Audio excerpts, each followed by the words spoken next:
আজকাল Facebook open করলেই মনে হয় আমি কোনো রান্নার পেজে নেই। চলে এসেছি থালা বাসন মাজার হাই করে। যেদিকেই তাকাই সেদিকেই শুধু সবাই থালা বাসন মেজে মেজে ভাইরাল হয়ে যাচ্ছে। সবাই পেজে লাইক কমেন্টের বন্যায় ভেসে যাচ্ছে।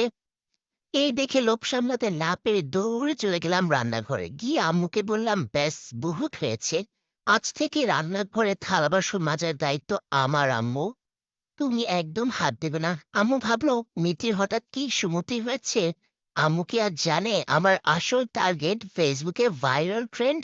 তো যেমন কথা তেমন কাজ, মাথায় গামছা ফেলে সাবান আর স্ক্রাবার নিয়ে প্লেট বাটি মাজা শুরু করলাম। কড়াই মাজলাম, প্লেট মাজলাম, চামচ মাজলাম।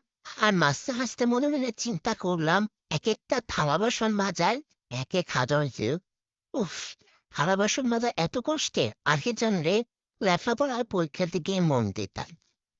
তো শেষমেশ সবকিছু ধুয়ে চকচকা করে ফেললাম। কিন্তু এখন দেখার বিষয়, আমি কি আসলেই ভাইরাল হলাম নাকি আম্মু শুধু শুধু ফ্রিতে কামনা খাটলাম। আপনারা লাইক, কমেন্ট আর শেয়ার করে আমার আম্মুকে একটু দেখিয়ে দিন আপনার বোনটাও ভাইরাল হতে পারে। টাটা।